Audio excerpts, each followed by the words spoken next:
जय हिंद। हेलो दोस्तों, जय हिंद जय भारत। आज आप लोगों के लिए बहुत ही अच्छी क्लास लेके आया हूँ सामान्य ज्ञान की, जो कि ढलान से रिलेटेड है, स्लोप से लेकर है। कितना भी गोरा क्यों ना हो, मनुष्य कितना भी गोरा क्यों ना हो, परंतु उसकी परछाई सदैव काली होती है। मैं श्रेष्ठ हूँ, यह आत्मविश्वास है, लेकिन सिर्फ मैं ही श्रेष्ठ हूँ, यह तो अहंकार है ना दोस्तों। इसी के साथ आप लोगों से फिर पुनः निवेदन है, अगर मेरे चैनल को लाइक शेयर सब्सक्राइब ना किया हो और बेल आइकन को प्रेस ना किया हो तो प्लीज़ बेल आइकन को प्रेस कर लें, और इसी प्रकार न्यू नोटिफिकेशन आपको मिलते रहेंगे, न्यू वीडियो मिलते रहेंगे। हमारे ग्लोबल स्पेशल जीके चैनल पर आपका स्वागत है। चलते हैं आगे की क्लास देखते हैं दोस्तों। आगे क्लास दोस्तों है ढलान। धरातल पर ढलान क्या है दोस्तों? ढलान क्या है? धरातल पर दो विभिन्न सीमाओं के बीच कुछ गलतियाँ हुई हैं, उसके लिए सॉरी। धरातल पर दो विभिन्न सीमाओं के बीच धीरे धीरे या एकदम होने वाली प्राकृतिक ढलाई या रेख उतराई को ढलान कहते हैं। ढलान मुख्यतः दो प्रकार के होते हैं। एक होता है नियमित ढलान, जिसे बोलते हैं रेगुलर स्लोप। नियमित ढलान से तात्पर्य ऐसे ढलान होता है जिसमें चढ़ाई व उतराई की मात्रा समान होती है। नियमित ढलान भी दो प्रकार के होते हैं। समसुगम ढलान यूनिफॉर्म जेंटल स्लोप, समदुर्गम ढलान यानी बहुत कठिन यूनिफॉर्म स्टीप स्लोप। ओके दोस्तों, अनियमित ढलान जो इसके ही अभी नियमित ढलान के ही दो भाग हैं, समसुगम ढलान और समदुर्गम ढलान। इसके बाद दूसरा है अनियमित ढलान रेगुलर स्लीप। इसमें चढ़ाई तथा उतराई की मात्रा असमान होती है। यह ढलान दो प्रकार की होती हैं। नतोदर ढलान कॉन्स्केप स्लोप। इस प्रकार के ढलान का पेट मध्य भाग में बैठा होता है। दूसरे शब्दों में पहाड़ी के निचले भाग का ढलान सुगम और ऊपरी भाग का ढलान अपेक्षाकृत दुर्गम होता है। सुगम का मतलब आसान है, सीधा है। अपेक्षाकृत दुर्गम का मतलब है कि बहुत कठिन है। आगे तरफ बढ़ते हैं दोस्तों।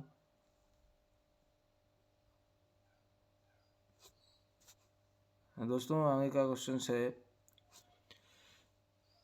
उनतोदर ढलान कन्वेक्स स्लोप। इस ढलान का पेट मध्य भाग में उभरा हुआ होता है, अर्थात पहाड़ी के निचले ढलान का ढलान दुर्गम तथा ऊपरी भाग का ढलान अपेक्षाकृत सुगम होता है। अगला क्वेश्चन है प्रमुख भू आकृतियाँ टोपोग्राफिकल फॉर्म्स। बहुत अच्छे क्वेश्चंस हैं दोस्तों, आप लोगों के लिए वही क्वेश्चंस लाए हैं जो एग्ज़ाम में हाल ही में पूछे जाएंगे और हाल ही में पूछे गए हैं। अब आने वाला एग्ज़ाम बी और सी का, जो कि उसमें आप लोगों के लिए बहुत महत्वपूर्ण होने वाले हैं ये क्वेश्चंस।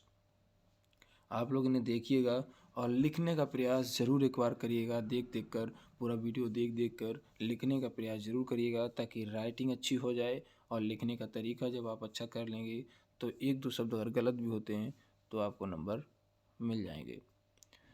प्राकृतिक भू आकृतियाँ, धरातल की प्राकृतिक आकृतिक को जो भिन्न भिन्न नाम दिए गए हैं उनको टोपोग्राफिकल फॉर्म्स कहते हैं। यह मुख्यतः निम्न है।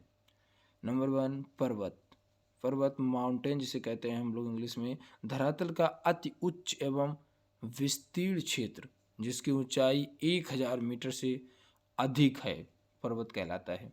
दूसरा पहाड़ी, जिसे हम लोग हिल कहते हैं इंग्लिश में। धरातल का ऊंचा और संकुचित क्षेत्र जिसकी ऊंचाई 1000 मीटर से कम होती है, पहाड़ी कहलाता है।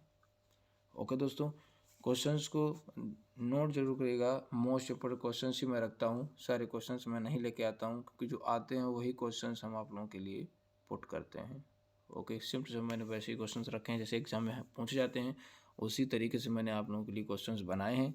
तीसरा क्वेश्चन है पठार, जिसे बोलते हैं प्लेटू।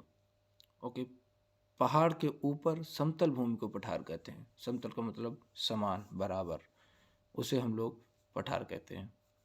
चौथा क्वेश्चन है टीला, क्नॉल्स, नॉल्स। टीला एक अकेली पहाड़ी, देखिए दोस्तों मैंने चित्र भी दर्शाया है आप लोगों के लिए, चित्र भी दर्शाया है। बखूबी चित्र बनाने के लिए आ सकता है तो चित्र भी दर्शा दिया मैंने। कभी कभी पूछता है कि टीला का आप चित्रण कीजिए, चित्र के साथ दर्शाइए, तो मैंने चित्र भी बना दिया है। टीला एक अकेली पहाड़ी, जो पहाड़ी क्रम के निकट हो और नौल कहलाती है। इसका क्षेत्रफल व ऊंचाई बहुत कम होती है। देख लीजिए दोस्तों। ओके, इस पर पांचवा है इस पर मैदानों में आगे की ओर निकला हुआ पर्वतीय भाग इस पर कहलाता है।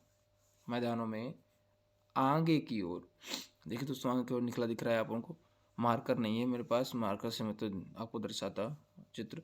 मैदानों में आगे की ओर निकला हुआ पर्वतीय भाग इस पर कहलाता है।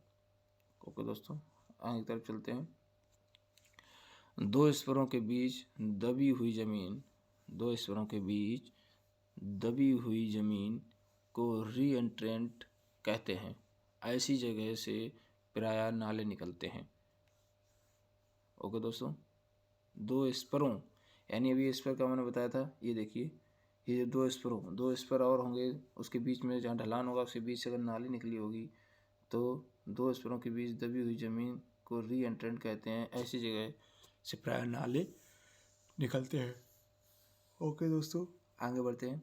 मैं सुबह उठ के आपके वीडियो बनाता हूँ, आपके वीडियो सुबह ही उठ के बना लेता हूँ ताकि पूरे दिन से फुर्सत मिले और आप लोगों का वीडियो फिर मैं टाइप करता हूँ अगला दिन बनाने के लिए। वैसे ही आपके लिए वीडियो ले लेकर आता हूँ, मोस्ट इंपॉर्टेंट क्वेश्चंस ले लेकर आता हूँ। मैंने कभी वो क्वेश्चंस नहीं रखे जो आपके हाल ही में एग्ज़ाम में पूछे ना गए हों और आने वाले एग्ज़ाम में पूछे ना जाएँ, पूछ जाएंगे दोस्तों। अगला क्वेश्चन है दोस्तों, दर्रा तथा डिफाइन, पास एंड डिफाइल दोस्तों। ओके, दो पहाड़ियों के बीच, देखिए वो चित्र दर्शाया मैंने, चित्र में खूबी दिख रहा है। दो पहाड़ियों के बीच से गुजरने वाला रास्ता दर्रा कहलाता है। दो पहाड़ियों के बीच से गुजरने वाला रास्ता दर्रा कहलाता है। यह रास्ता जब कहीं पर काफ़ी सकरा हो जाता है, जिसमें जवानों को लाइन बनाकर निकलना पड़े, तो ऐसे रास्ते डिफाइल कहलाते हैं। इन्हें डिफाइल कहते हैं दोस्तों। देखिए ये जवानों का लीक भी दर्शा दिया है। यहाँ से निकलने के लिए लाइन बना के निकलना पड़ता है क्योंकि ये सकरा हो जाता है, पतला हो जाता है, इसमें कम जगह होती है निकलने के लिए। ये दो पहाड़ियों से बीच में गुजरने का रास्ता है दोस्तों। आगे तरफ चलते हैं, क्या बोलते हैं, दर्रा डिफाइल, याद रखना दोस्तों, ठीक है, दर्रा डिफाइल। आगे 8 नंबर है क्लिफ देख लीजिए दोस्तों कैसा ढलान है इसका, उसमें लिख भी दिया है मैंने। क्लिफ बिल्कुल सीधी चढ़ाई को क्लिफ कहते हैं। नक्शे पर इसे दर्शाने के लिए कई कंटूर रेखाएं एक ही स्थान पर मिल जाती है। देखिए दोस्तों, इस पर हम लोग चढ़ सकते हैं क्योंकि ये एक समान सीधी चढ़ाई है ना। आगे बढ़ते हैं दोस्तों।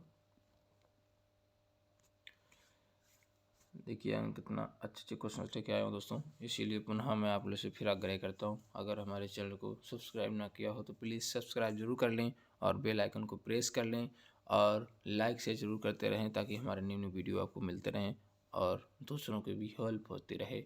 जल के अंदर गुर गई बहुत ही तंग संकरी घाटियाँ, बहुत ही तंग संकरीय घाटियाँ जिनकी गहराई अधिक और किनारों के ढलान लगभग खड़े होते हैं, गार्ज कहलाते हैं। इन पर चढ़ना बहुत मुश्किल होता है। ओके दोस्तों, चढ़ मत जाना कभी कभी आप लोग, कभी कहीं आप लोग मकान पे सीढ़ियाँ चढ़ने में भी सीढ़ियाँ गिन के चढ़ते हैं ताकि बाद में उतरने में हेल्प हो सके। मजाक नहीं कर रहा हूँ, सीरियस में बात कर रहा हूँ। आगे बात करिए। 10 नंबर है कगार, ठीक है, स्कारपमेंट। ओके गुरु, क्या है स्कारपमेंट? कगार पहाड़ी के अत्यधिक तीव्र दुर्गम ढलान, यानी अगर ऊपर से छोड़ दिया जाए, जैसे कभी कभी आपने देखा होगा कि हम लोग जब जीना बनाया जाता है, स्लेब बनाया जाता है, तो उस पर हम लोग चढ़ जाते हैं, और चढ़ने के बाद जब वो नहीं कटे होते हैं, पैकरियाँ नहीं कटी होती हैं, तो ऊपर से एकदम जब उतरते हैं तो भागना पड़ता है, अगर रुक जाए तो मुँह बड़ा सब मुँह फोड़ डालो अपना।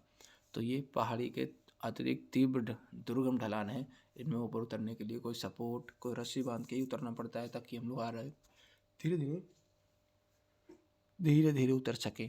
ओके दोस्तों, कगार क्या बोलोगे इंग्लिश में? एस्कारपमेंट, इंग्लिश भी सिखा देंगे धीरे धीरे, ठीक।